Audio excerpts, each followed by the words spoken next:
Welcome to the final scenario beneath the plume, the Dead Stir, round one. As you can see right out here in front of you, all of the knights have been deployed out on the field. Dragotha's army is on the far side at the foothills of the White Plume Mountain. And we're about ready to get started. We'll go over a couple things real quick. I'll show you the units as they deployed and who deployed and for the knights because they weren't on the table at that particular time. So Guilford and his units here. He is a bannerman, but it doesn't bring any. The banner is just for Keller. It doesn't add anything to the game. We have Father Abuziel to the left and his supplicants. Sir Jerlig, his unit is here. We have Sergeant Jeremy's crossbowmen, or they might be the arbalisters. I have to check. Yeah, those are the arbalisters. We have Yeoman Odo's bowman on the left. We have Yeoman Utha's spearmen. They would not be denied. Even though they're down multiple men, they were still able to get on the field of battle, and they wouldn't be denied. Yeoman Brose is up here in the front with his spearmen. Sergeant Bernard and his spearmen, or for glaives. We have now on the right side, we have Sir Cratch's unit. We have Sir Hale's unit. We have Sir Gosset's unit. So we have all the knights arrayed back here, as you can see.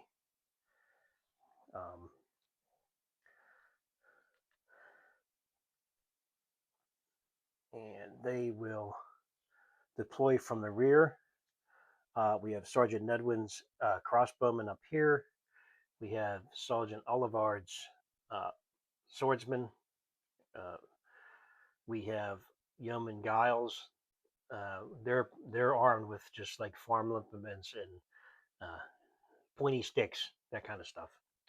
And we have Sergeant Lake's unit over here, bringing up the far right. Yeoman Huff's unit of archers, longbowmen. Another bannerman for Keller. And that's pretty much it. That's going to be the point. Oh, and Creed the Mystic.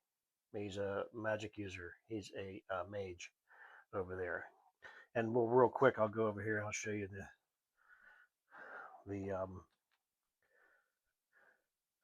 this is Dragotha's army up here. You got Dragotha, his three order dice, one fell. All right. We have, of course, a skeleton unit, 10-man skeleton unit, 10-man skeletal archers, a 6-man unit of skeletal knights. We have a skeleton command protection group here with long spears or pikes. We have our two chariots, the skeletal chariots. We have two 10-man units of zombies. We have a 10-man unit of skeletal archers over here. A 10-man unit, 1, 2, 3, 4. Let me double check. Yeah, 10-man unit of skeletal spears. And over here we have a 10-man unit of skeletal warriors. So everything's deployed here.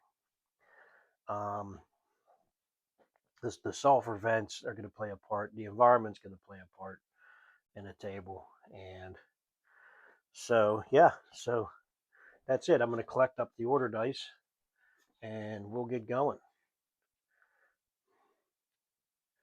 Oh, yeah, the knights have, they're starting the game with 5 honor points to use. So let me get everything set up here, get this going, and I'm going to pull up all the dice. Let me see if I can get a better, there we go. I'm going to go around, I'll pick up the dice for the dice bag. We have a total of, let's see here, 1, 2, 3, 4, 5, 6, 7, 8, 9, 10, 11, 12, 13, 14, 15, 16, 17 order dice for the knights. We got 3, 4, 5, 6, 7, 8, 9, 10, 11,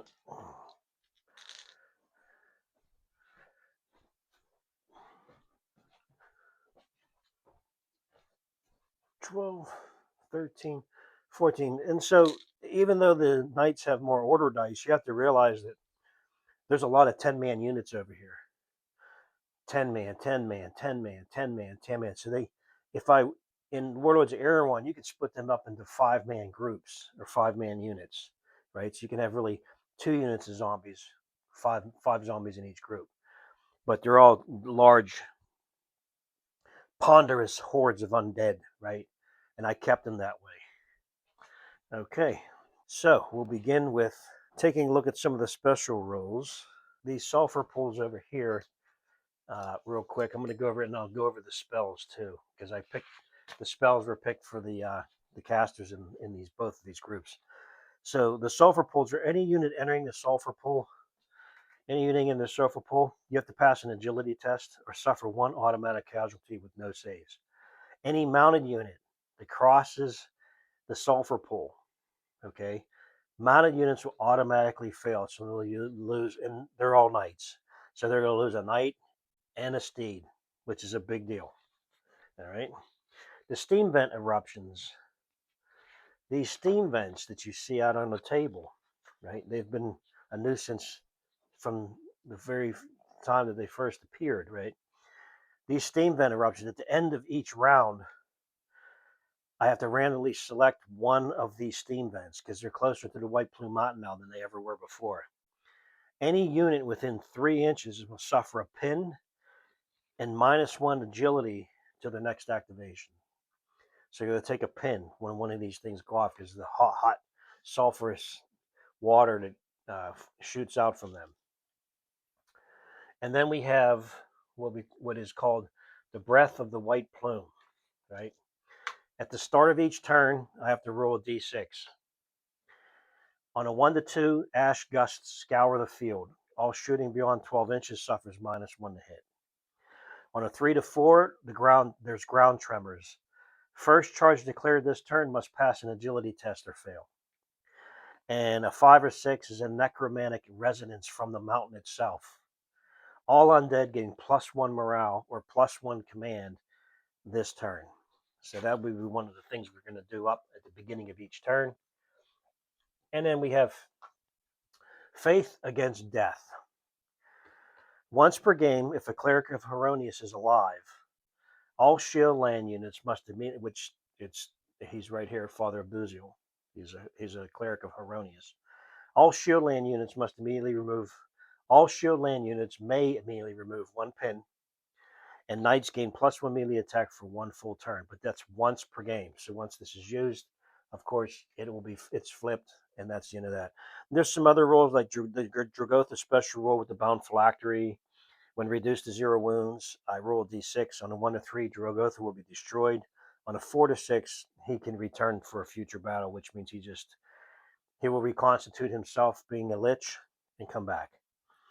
And then there's Dragotha's Dread Presence. While Dragotha's on the table, enemy units within 12 inches suffer -1 command. If Dragotha is destroyed or banished, all undead immediately take morale tests. So all his units will have to take a morale test. Now they're immune to morale, so and they can't be routed. Or they take a command test, and we'll see how that plays out as we go along with that. The spells for this scenario, I'll grab my cards here. I'll show these to you real quick. For Creed Domestic, we took Surge. He could each spellcaster at the table has three spells. It's range 10, okay, per level. Creed's a level 1 magic user, so it's only going to be 10 inches. You target one friendly unit within range that has one or more order dice played already. You return the order dice to the bag, so they get an extra go, if you will, a surge. You can call it. You could just say that it's like a potion of speed or something like that, similar to that. Enchanted Shield.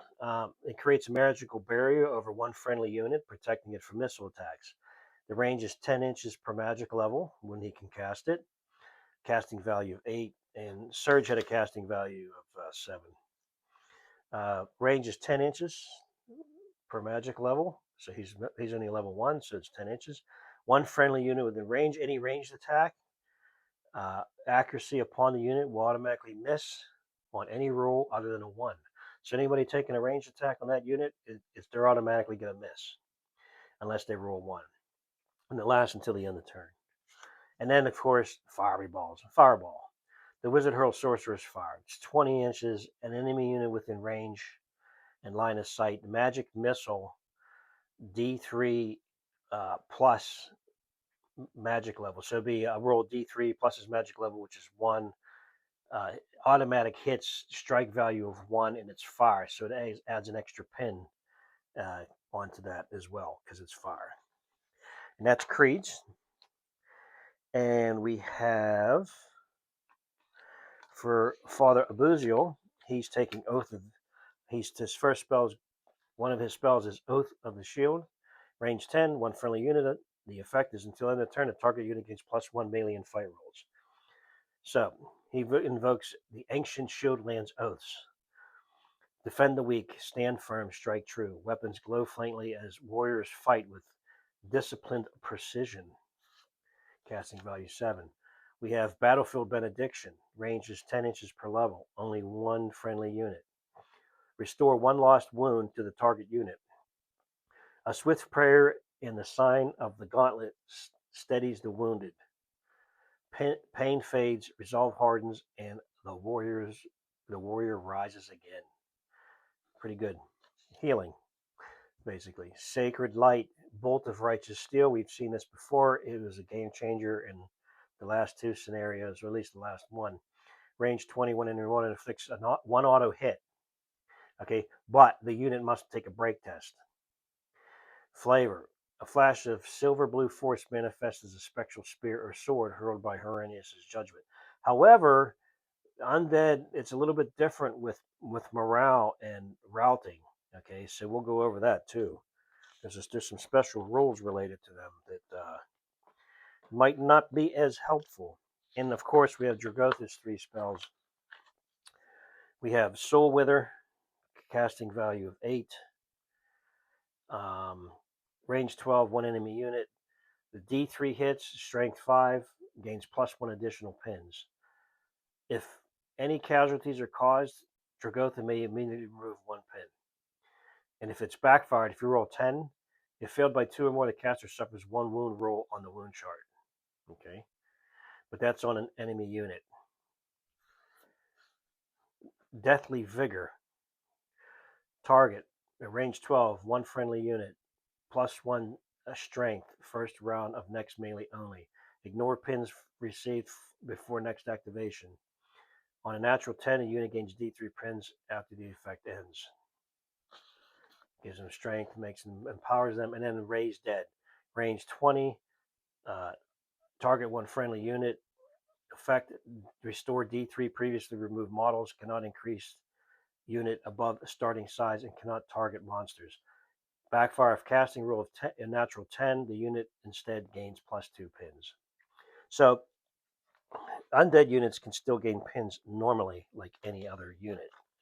All right, so that's an important note. However, for the undead, if Dragotha is slain, no further pins are removed from any undead unit. Orders can still be issued as normal and down dice recovered at the end of the turn, but no pins are removed when you do so. There is no point in issuing a rally order because pins can't be removed anyway. Any spells or special abilities that would otherwise remove pins don't work. Obviously, the undead force, deprived of its master, becomes untenably pretty quick. However, you can still fight on with any luck. It might be possible to score a victory despite the leader's demise. So you have it there. Something special with the undead. It's the undead special role here in Warlords of Erehwon. And that's it. We're going to go into round one here. I'll move this a little bit for us so that we can see. I can see better and at least have a better view. Oh yeah, and also, Earl Guilford. Everybody's decided that he'll be the one. He's the knight unit that's going to be carrying. It's the Shard of Saint Arnd. That was correct. So, and that's going to give him only a knight unit can possess it, and he's going to be the one carrying it. All friend units within 6 inches of the bearer. So any unit within 6 inches of where is he at here? Earl Guilford himself. They get +1 morale or +1 to command, and may reroll their first morale check. The Aurora represents the relic's ability to rally determination in bleak lands like the White Plume Mountain badlands. The second thing the relic does is gives him Saint Aegeus. It can use it once a turn. Once per round, the bearer may ignore 1 pin immediately when it's received. So this unit, he can remove one. They can ignore 1 pin immediately on the first. Once per round, it may ignore 1 pin. So the first pin they can ignore that they would get. This stacks with other abilities, but cannot be used more than once a round. So that's that. The Sun Shard Judgment. It's a melee blessing. The bearer gains +1 attack on the first round of the melee each time they charge. This bonus applies only to the bearer and not to the unit. So Earl Guilford himself will get +1 attack each time that this unit charges. Okay. On the first round of the melee. So if there's any carry-on melee after that, if they continue to fight, but it only applies to the first one, the first charge. And burden of the relic. The relic is weighty and revered. The bearer's unit, they cannot sprint. They can only run. They can still advance, charge, and fight normally. They'll suffer -1 agility, and they suffer -1 to their agility. So their agility is a -1, and that's it. That's pretty much it. So it gives them some benefits, that holy relic, and we are going to, like I said, I'm going to move the camera. Maybe we'll go. Let's go here. See if we can capture everything here. Let's see. Let's go to the die bag first. How's that? We'll aim it. We'll put the camera like this, and then let me get it. I'll put it on the knights, and we'll see what we get here. The first thing. Okay, the first thing we gotta do is, of course, roll for our special roll at the start of each turn. Got to roll d6 for the breath of the White Plume. So here we go. The White Plume Mountain have an effect on somebody here. Yeah, it's going to affect everybody. A 5. Necromantic Resonance. All undead gain +1 morale for this turn. So we're going to go over to here. And we're going to come over here to get +1 command. So we'll put that die over here to show that's what it was. And I'm going to get some markers out to show everybody gets +1 command. Not that it matters, they're undead. They pretty much do whatever Dragotha tells them to do. Or else. Dragotha can just decide he's not going to keep them raised and can just destroy a unit. But they're undead. They're mindless undead. So here we go. We'll put a marker out for each one, though, to show that they are +1 command for the turn. We'll give them zombies over here, our skeletons. We'll throw a couple of these here. Bing, bing, bing. Of course, Dragotha. So they got the mountain playing games with The knights are really in for it. This should be a pretty brutal battle. And Dragotha is just a beast. We'll see how it all plays out. We'll see how these 10-man units do against these knights. All right, so that takes care of that. We are going to the bag. Let's see what we got. Who's going to be the first one? Try to keep the video short, but I'll edit what I can. Mix these up real good. There's a lot of dice in this bag. First unit. Ah. Well. We got our knights up first. So who are we going to go with over here? Let me move this camera a little quick here and get these out of the way. I'm organizing some things over here. Let's go take a peek at the knights. Who do we get to move here first? I think what we're going to do is, how I'm going to move these, because they're on trays right now, I'll move, before I break them out of the trays, I'll just pick I'll pick one of these units and then move them up here, and I'll probably end up, because of all the things in the way, if you will, I'll have to, let me see if I can move this back here maybe. Yeah, that looks a little bit better. Let's go this way. Okay, so Yeoman Gnolls. Okay, they're going to take, let's see, Earl Guilford orders them forward.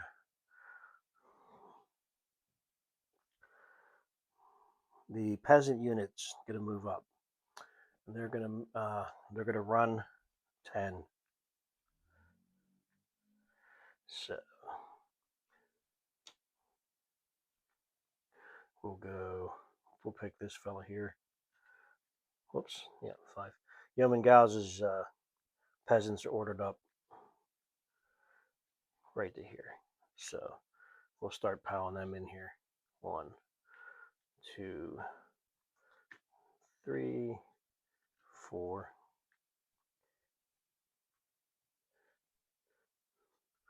5.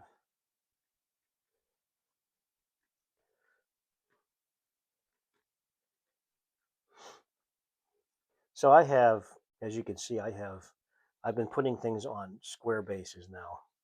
They have no pins, so they could just take that order with no problem. I've been using square bases. I used square bases before for rank and flank games, but I switched into circles. I switched to circular bases because they still fit in the trays, and I can turn them wherever I want. So ranking them up is a lot easier. You don't have to worry about the weapons and stuff getting in the way. And they're still 1-inch circles and squares, so it doesn't really matter. I like the round ones better myself, and I use these figures in other games too. A little sip of coffee here. Okay, they take a run order. Back to the bag. Mix this up real good. Let's see what we got here.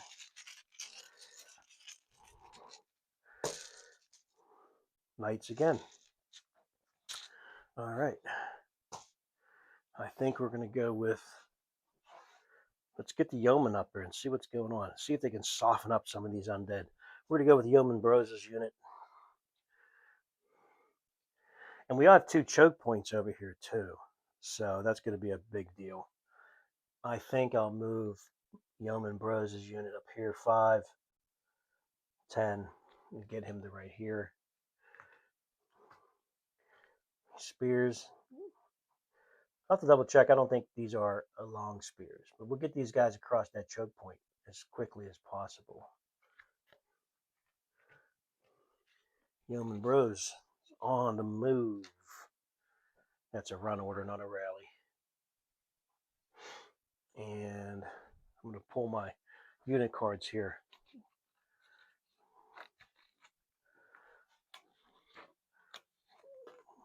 That way I'm not saying something that's not true. And then, yeah, they're just yeoman bros has normal spears. And yeoman gals is using sharp forming implements and different things like that, little knives and sticks, pointed sticks. They're a peasant unit, right? So there you have it. Okay, back to the bag. It's been night so far.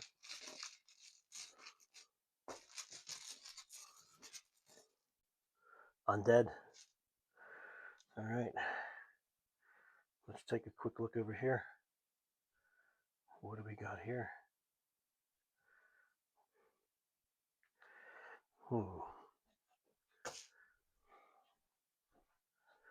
Let's see. Okay, we're going to go with Dragotha. Dragotha's this bantering of the knights and their big mouths have really ticked him off. And as we know with any dragon, pride is a big thing, right? So Dragotha, he has flying, he's fast 6, but he's going to do a follow order and he can activate friendly unpinned units within 5 inches with the same order. Additional activated units take their turns one at a time after the original unit. So he is going to be, so we're looking at, let me get my tape. And so he is taking some action here. He's going to take a run order. Actually, he's going to sprint. Dragotha is not messing around. I think Dragotha is going to get into it here. And he is going to sprint. So that means, now he's going to take a run order. That's what he's going to do. So he'll be able to move 12. But anybody within 5 inches of him. So we're looking at, yeah, we'll come out here. 5. The zombie unit's going to get it. That zombie unit's not going to get it. These 2 units here will get it. So we'll have, he's going to take a run order. And then I'm taking 2 other dice out of the bag. And these guys are going to go as well. I'm sorry, he's using the follow order. Not command, follow. He's basically telling them to come with me. Yeah, as long as those 2 units don't have any pins, they can make the same action. And they're otherwise able to make that action. So, yeah, that means these guys here are going to get their, they're going to get a run order as well. And these guys are going to get a run order. So we're going to go with Dragotha first. And Dragotha's move, he's a fast 6 and he's flying. So he's 6, so he can move 12. Dragotha's going to go 12. And he is basically going to, let's see here. Will he sprint? Let's sprint with him. But then they would have to take a sprint order too. Yeah, so that could be, they'll have to take an early pin. But I don't think Dragotha cares. So Dragotha's agility is a 5. So Dragotha's going to try to sprint and fly as fast as he can into the faces of the knights, right? So we're going to do that right now. Let me get my dice out here. So we have to roll his agility is 5 or under. 2, he's fine, so he's going to be able to sprint. The skeletons, however, are a little bit different. We have to take a look at them over here because the skeleton warriors are agility 5 as well. So we have, I'm sorry, the skeleton archers. Let me find them. Yeah, they're agility 5. They're agility 5. The zombies, however, are agility 2. So let's do the skeleton archers first. We'll just get these rolls out of the way first before we start moving everybody. So the skeleton archers are agility 5. They roll 5 or under. 9, they're going to take a pin. So we'll get some pins over here.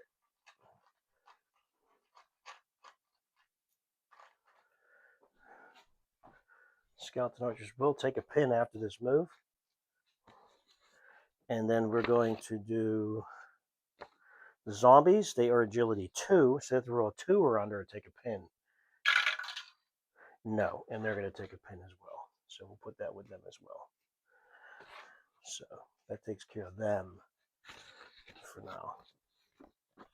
We'll put these cards here. I'll keep them here flipped over. There's got a lot of units to go. So, all right. So we have Dragotha. Dragotha, fly 6. That's 18 inches. Dragotha is going to go 16 inches. We'll put Dragotha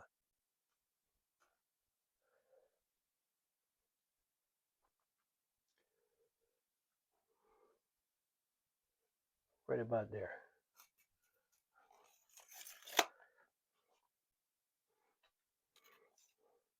Let's go this way.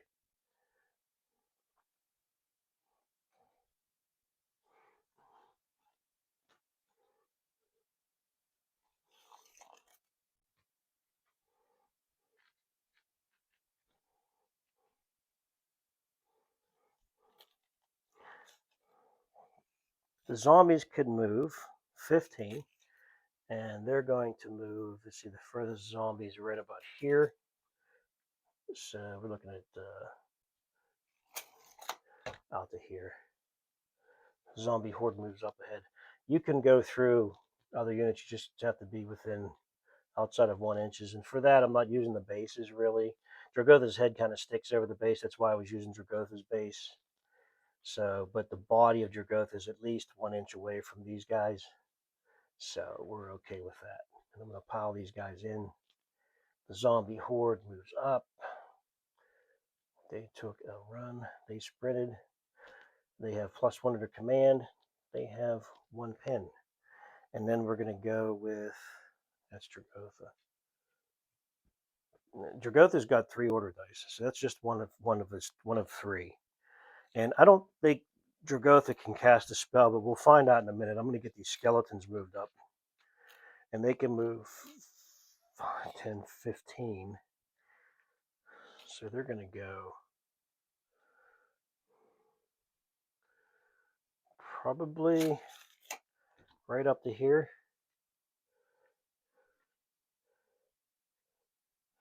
Looks like here. Because they can't cross the lava, they're heading for that choke point. So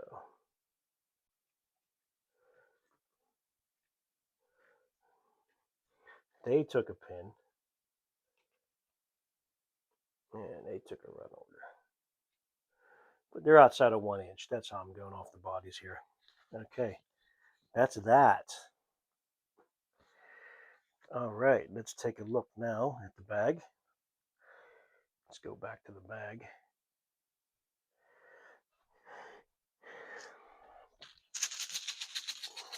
What we got going on? Next up, undead. Let's take a. I'm going to move this camera again. Let me get a nice shot of these.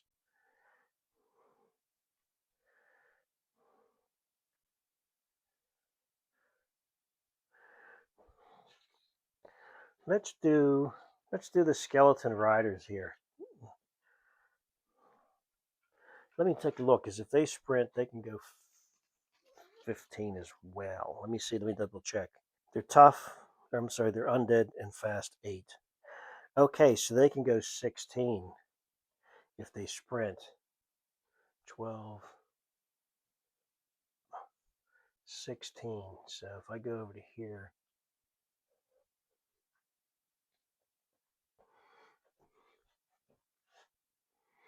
let's put them over this side maybe. 16. So it takes them 12. Let's move Dragotha real quick. 16, 12. 13, 14, 15, 16. So take them up about here. Let's do that. Let's do that. Let's do that. They're going to take a run order and come up to here. But they're going to make their tests. They're going to take a test. So put Dragotha back for... I've lost his run. And then we're going to move these. We're going to take a agility test here for the agility test for the knights, or for the skeleton riders. I'm sorry, the skeletal knights. Like I said, they're fast 8. They're agility 5. So we need to roll a 5 or under, or they're going to take a pin for this move. 6. So they're going to take a pin, which is okay for them. I mean, they're undead, so it's not like it's... But they're going to move up here.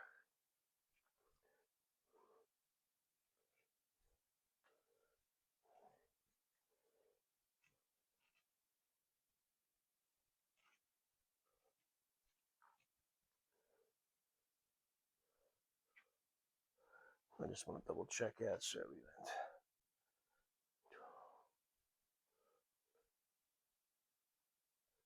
yeah, that's good. Bump them up a little bit. All right. And they're trying to make for that cut over here. I pulled them back just a little bit. All right. Let's see what else we got. Oh, and they take their pen. And they got their +1 to command. So that's good. Let's take a look, see how this looks now after that. The skeletons are going to get to those choke points. And I'm curious if that's going to play a part here or not. I would think it would. It's going to get ugly. There's going to be some pretty nasty battles here. Going back to the bag. A lot of positioning here happening. We have another undead unit. Wow. All right, maybe we'll go with the chariots. Skeletal chariots to soften things up. So we have 2 skeleton chariot units. They have undead steeds, by the way. And they got spears. They have a whole bunch of spears on there to throw. They are large, undead, irresistible charge, and fast 8. So I think they're just going to go fast. I think there's the units there, because they're agility 3. We're just going to give them a run order, so they're going to be able to move 16. So we're looking at a 16-inch move for the chariots. They're going to go on the other side here. So 10, 6. So I'll take it right about to there. Try to get this as accurate as I can. So we'll put him here. All right. We'll get him here. Oh, that's only 1 unit. As I was. So we'll give him a run order for 16. Okay. They're 2 separate. I thought there were 2 units, or one unit of two chariots. That's not how it works here in Warlords Erehwon. So we're going to jump into the bag. You see that chariot unit over there, maybe? Or is it behind the... There you... Yeah, there it is. All right, go into the bag again. Mix it up. We have knights. Let's move this camera this away. Yeah, matter of fact, I'll move this over to here. We'll be able to get a better view of who we're going to move next. So Sergeant Bernard's unit, he sees a reaction to the field. He sees the chariots over here coming down this way. So Bernard's unit's going to move. They're going to take a run order. And they're going to move 10 inches towards those nasty, dirty, no good skeleton chariot riders. So we're looking at 10 inches. And we'll go, let's see, right about here. We use the dot to mark at. So 10 inches. So Sergeant Bernard, step it up. Let's go. Form a line. On the orders of Earl Guilford himself. Move it up, boys. Move it up. Let's go. They can take a run order. They don't have any pins, so they don't have to make any type of a check. And they are running up. Okay. Back to the bag.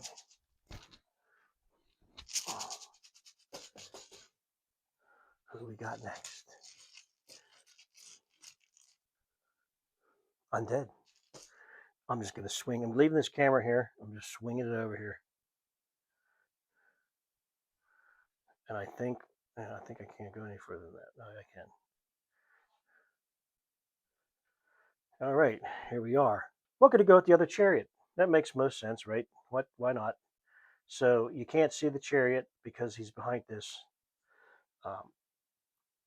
There he is. We'll do another run order with the chariot. We're going to go 16 fast. That'll put him pretty much in line. So Dragotha is using his telepathic ability, saying, "Hey, get up here. Get it moving." And they trot up. So, I got to get that up. So they took a run order. And that's their +1 command as well for this turn. Not that it matters, because of the mountain's effect on the battlefield. Okay, let's go with this. Dragotha held back. He's like, I don't know. They got a lot of knights down there. He's a little intimidated. And he got a cleric of Erehwon, not to mention. Okay, undead again. We're going to go, I think what we're going to go with here is the skeleton warriors. We're going to go with this 10-man skeletal unit over here. We're going to go with them. They're going to back up the chariots. 10. Movement of 10. Looks like the undead units have less dice, but they're getting to go. 5, 10. It'll take them up the butt here. So let's get them all in there. Whoop. Yep. Let's see. Took an advance order. A run.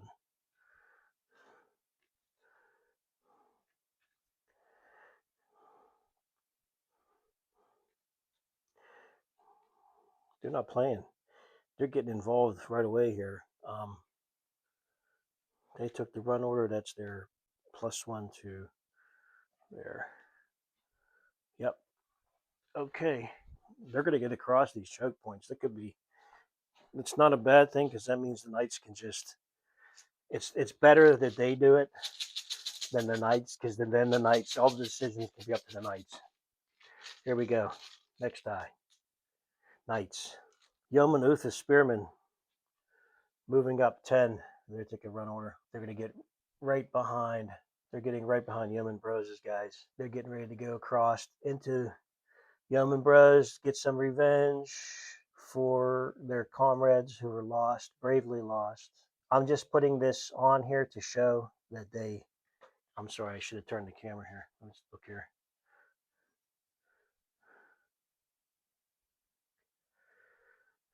Just to show you, Yeoman Bros' unit moved up from here to here Yeoman Uther's unit moved up, and they took a run order. And I'm only putting this red marker on here to show that they've suffered casualties and they're not a full unit. They have enough to be on the field, but they're an injured unit. And I'm not quite sure. I don't think that has an impact or not, but we'll see. Get rid of this movement tray. Take another sip of coffee. They call that lifer juice in the military. Okay, next up. Mike, remember to move the camera. Okay, we're looking at another knight unit. So good, we're where we need to be. Let's see if we can get some action going on the first turn, huh? I don't know, but maybe.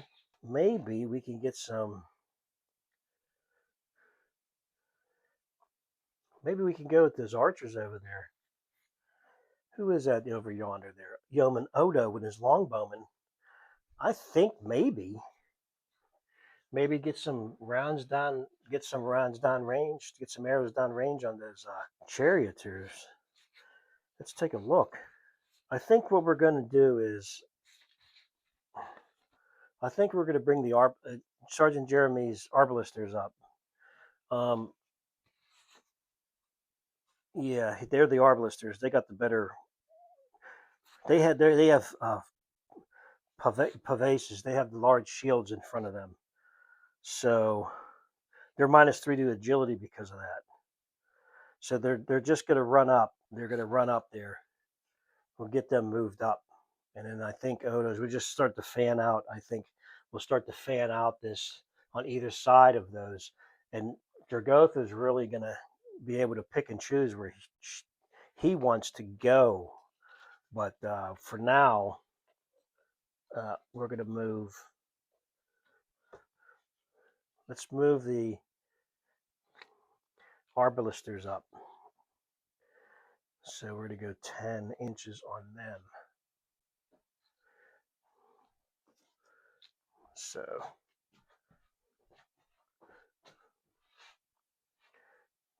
perfect. So we're going to go. They'll take a run order.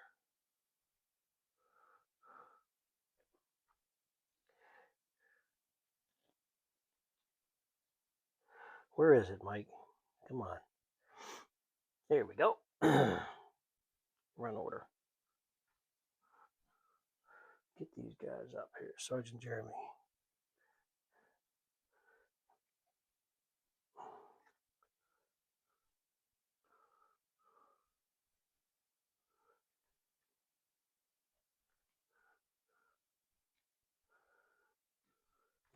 Sergeant Jeremy's up.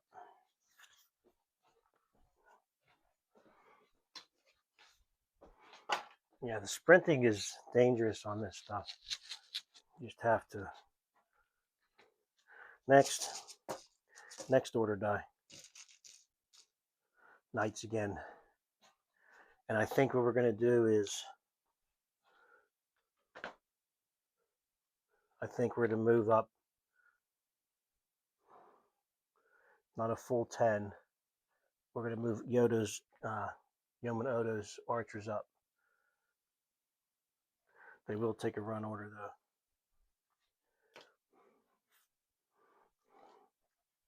We could leave them on a tray for now. Next order die. Knights. Creed's stuck on this. Creed the Mystic, he's stuck in his. He has a cat familiar. He's stuck on this side of this little lava tube.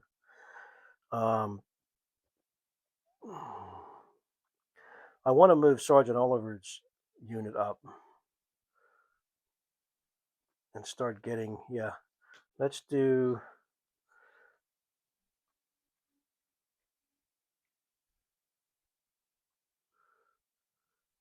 Let's just advance them up. Here, we'll go on this side. Let's do Sergeant Leek. Sergeant Leek's going to come up to here. He'll take a run order. 10. That'll get him up to here. Let me see if you can't see that or not. I'll duck this down here. Sergeant Leek's unit's going to move up. They took a run order. Right up to this. Sergeant Leek. He took a run order. Very well. And then we're going to go with the bag again. Bring that camera over here.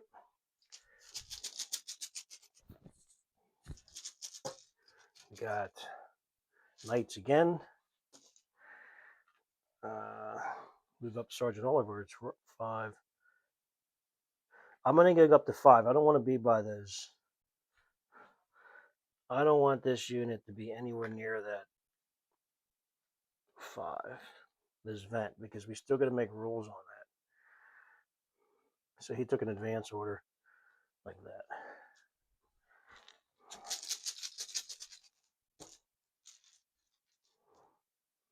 Undead. Okay, let's take a look here.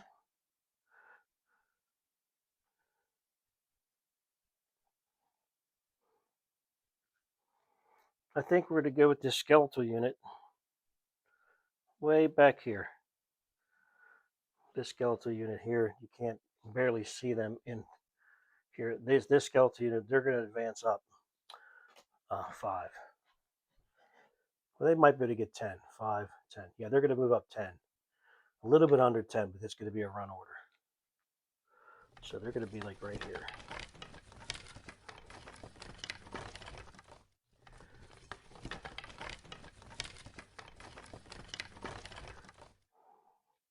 They don't care about the lava tube.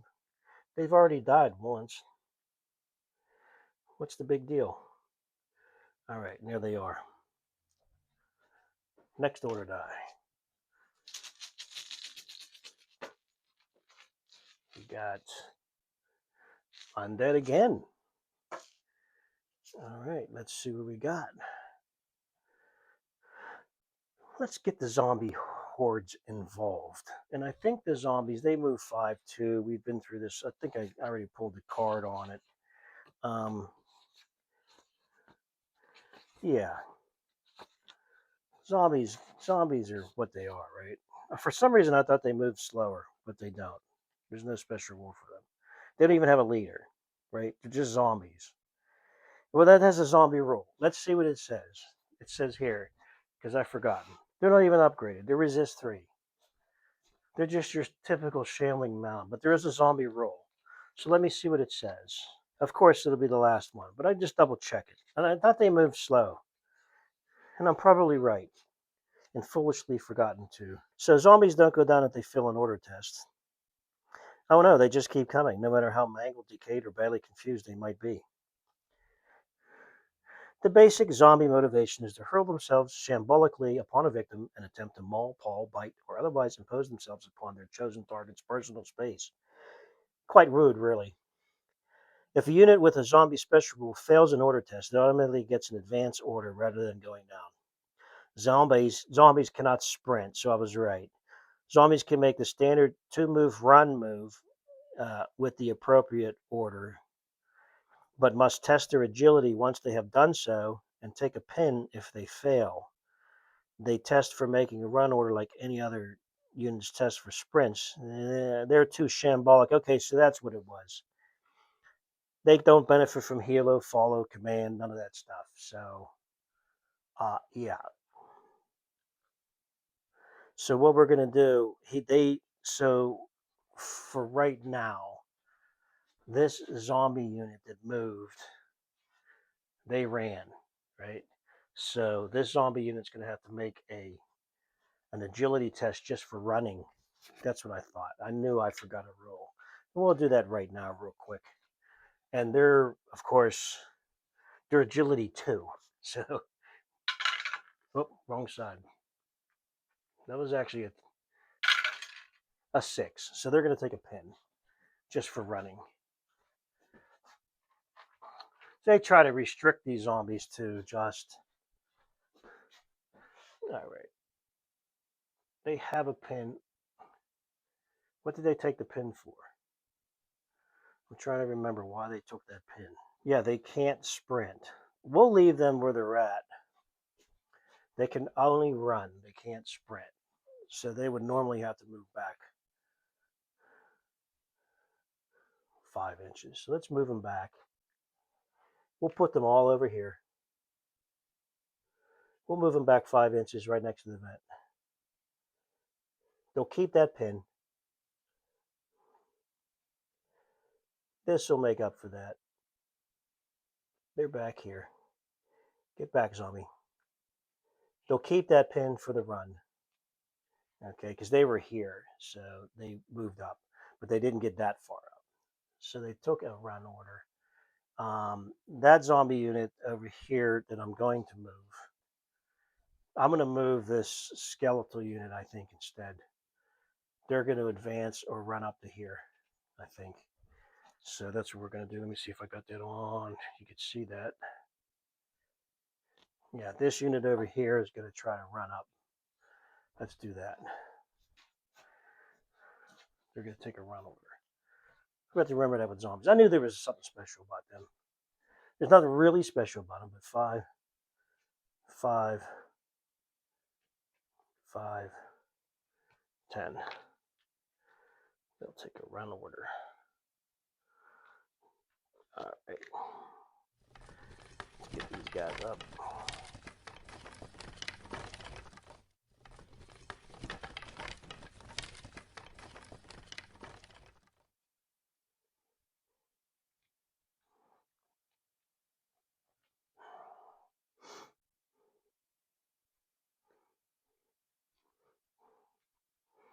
Think of these skeletons like the Army of Darkness from.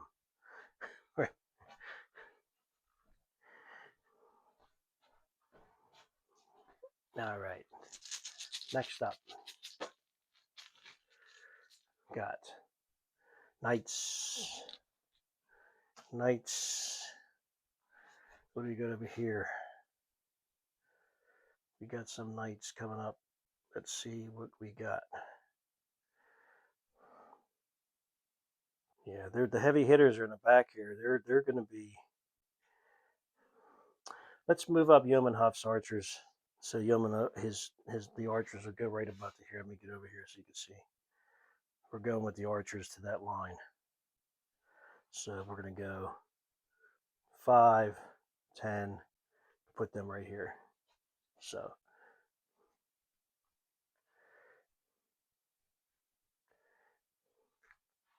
I'm keeping them on here just because they're not in the pool, so you know. Yeomanhuff's archers, they ran up. All right, back to the bag. The bag feels lighter. We got a strap. We got knights. So we're going to go with Nedwin unit. He's going to move up 5. Nedwin. Sergeant Nedwood took an advance order up the field. Getting in some positions here. Got another die.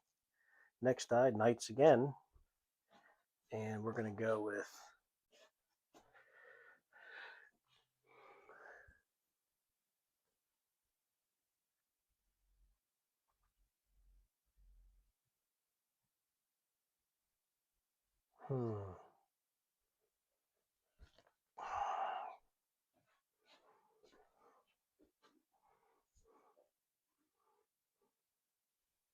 Sergeant Hale's unit to move up. Sir Hale's unit's going to move up. First knights to move. They take an advance order. Here we go. The knights are on the move officially. Sir Hale's like, what are we standing here for? Let's go. We got the undead. Now we'll go with that zombie horde over here. And we'll just give them...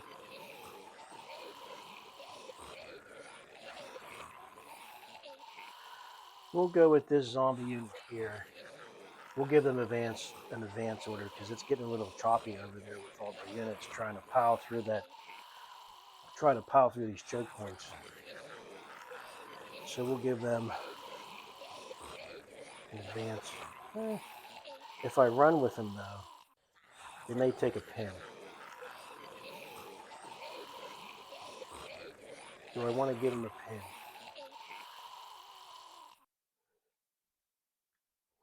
No, I don't. So we'll go with them here. The horde of zombies come shambling up, staring off into oblivion,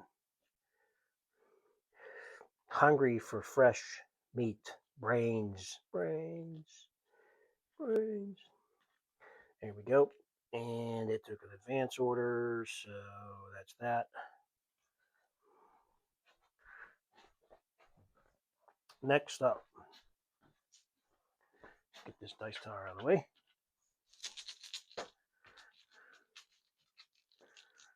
got undead again. We're going to move those archers up that are back there. We're going to move these guys up into here. We need some archers on that side. Now those guys might be, they can probably run. So we'll get them right behind. I'll get them into the battle here. 5, 10. Yeah, let's do this. 5, 10. We're looking at about here. 2. 3. Get back here.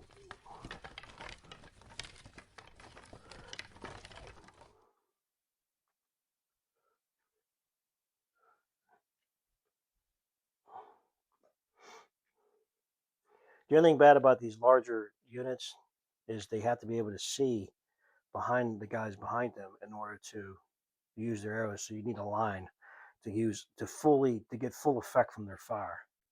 That was a run order, so they're good. Okay, I think all we have left, the knights. I think so. Yeah. No. Yes. No, we have the skeleton guards the last to go. So no big deal. Let's go see what we got here with the knights.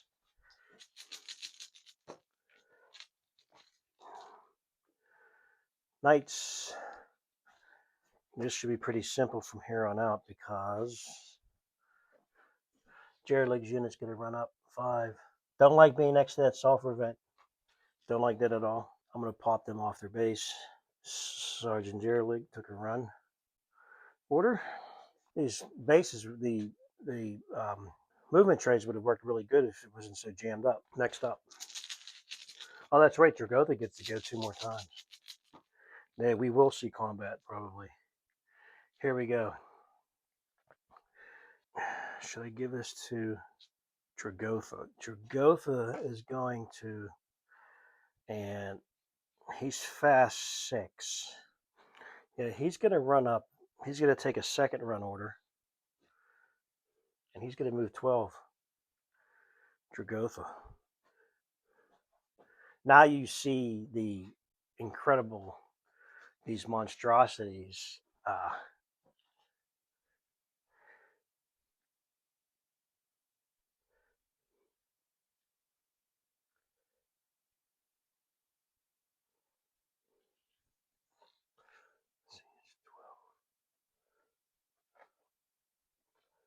So yeah, Dragotha is going to go to here. It's flying over.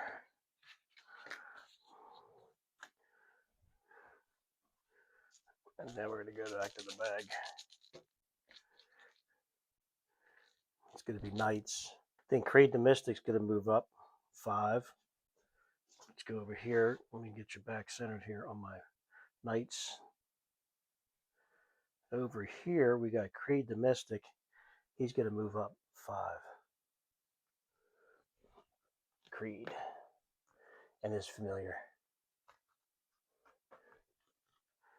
He took an advance order. Next up, there's only a couple dice left. Okay, Dragotha's getting it set up again, I think. No, we'll go with the skeleton command over here. Actually, they're the skeleton guard, they call them. They're a warrior unit. They're going to move. They're going to reorganize 5 over here. So we're looking at right about there. 1, 2, 3.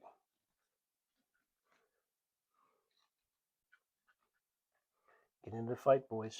Get into the fight. They took an advance order. All right, let's see. Next up. Knights.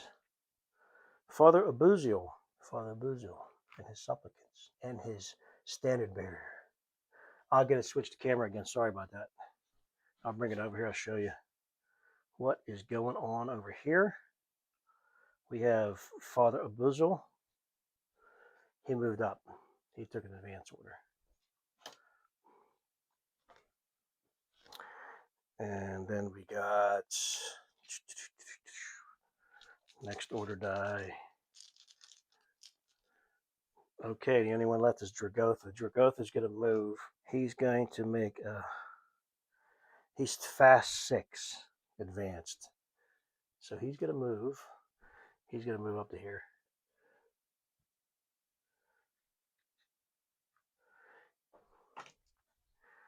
Now, he took an advance order. I think he can make a ranged attack. No, I think he's going to be good for now because that has to recharge if he uses his grave fire. So we're not going to do that. But to give you an idea where he moved, that's how close he is to this peasant unit. And I think they're in fear because they're within 12 inches, and Dragotha has, enemy is within 12. They suffer -1 on their morale. If and also he has dread and terror. Unit within 15 inches removes no pins when taking order test, regardless of the result. A unit filling a break test within 5 inches is automatically dished. Not within 5, but they're terrified. They're terrified.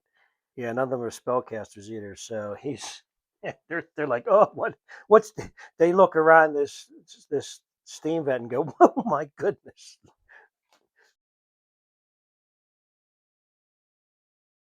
I digress. We'll go back to the bag, and of course we have knights because that's the only ones we have left. I'm going to take all these order dice out of the bag to show we have knight units. Dragotha has made his play. We got 1, 2, 3 knights left. I think Earl Guilford. Let me switch this camera over here. Earl Guilford got on the wrong side of. I think Dragotha may seek him out the. Yeah. So there's our knights. We got to move. We'll advance Jerlig up. There's Sir Cratch's unit up. We'll advance.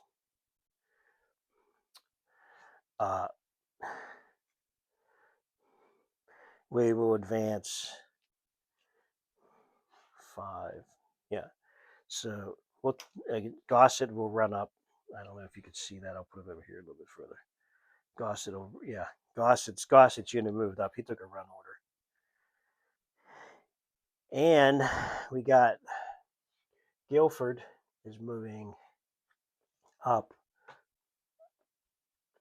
He's gonna move up. Well, he could actually move further than that, but he's gonna go. I think he's like 8. We're gonna get him right up to here. That's his banner. That's his thing, and that will be an advance order for him. I think they're fast 8. So, all right. Well. Let's take a look at the table after round 1. Most interesting. We have all the knights units have moved. Pretty much, the undead moved first. Okay, we got an ugly scene here between Dragotha and Yeoman Gals. They're all eager now. They're terrified, literally terrified by the rule moving up here. But we do have some archers here, right? So we'll see what happens here. And then we have all the undead moving forward. We have the chariots over there.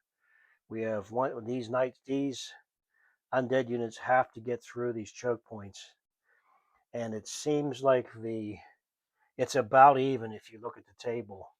You got the knights about to here at the choke point. Aside from the charioteers, the skeleton chariots, you have, and Dragotha is just going to start. He's going to work his way down, I think, too. He's a little intimidated. So Abuziel and Earl Guilford certainly put the kibosh on Dragotha, giving him a little bit of hesitancy, if you will, on his part of how aggressive he was going to be. So once again, you have Father Abuziel down there. He's a cleric of Heronius, which is pretty much the polar opposite of what everything Dragotha stands for. So if you haven't seen the intro videos to this, you can. And also, you'll notice, like in these videos, right? This is the first time and probably the last time I'm going to address this. I'm not going to ask you to subscribe. I'm not going to ask you to do this or that or join this or that. I'm never going to do this in videos. Okay. That's not why I'm doing it. You're all adults. We all know how YouTube works. That's it. That's all I'm going to say about it. I'm playing this game, enjoying myself playing this game, and I want to share that experience with you.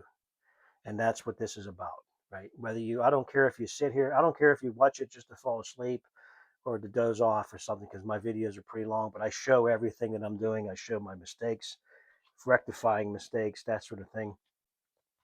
But the point is that I enjoy playing these games and making these scenarios and making all these special rules and spells, not to unbalance the game or to cause disruption in the rules itself. I mean, even Mr. Priestley had printed out, you can print out where you can create your own units. He gives points values for everything on the list. So you know exactly. So if you're playing competitively or playing against a friend or something like that, and you want even teams and you want even points, you can do that. Okay, I like the themes, right? I enjoy the thematic uh, versions of these games, and I just mixed it with the uh, Greyhawk, which is what I grew up playing, right? The original Greyhawk and D&D, and that was the best. So, in this particular scenario, I'm not sure after this scenario is done, that's going to be the three-part. This is going to be end the three-part campaign. So basically, this is like 6 months the knights are out on the field, and after the 6 months, right, they're going to. That's it. The campaign season. They're either going to, if they, depending on what happens here, they may get wiped out, right? So, old Guilford's firstborn son is injured. He's back in hospital, uh, in the baggage train area, if you will, with them. So with the other units that were injured to the point where they couldn't take the field. So we'll see what happens here, but then we'll pick it up. I plan on staying in Greyhawk, but I may jump into a couple other games that I'm really, really interested in, like Baron's War. I'm interested in a few other small skirmish games like Sword Weirdos and some other things, but we'll see what happens here. Let's get through this first. And that's it. Moving on to round two to see when the action's going to start. It's going to get really, really these these uh these peasants just turned the corner around that vent. They seen this monstrosity, and I think they're like shitting their pants. Anyway, we'll see you later. Take care.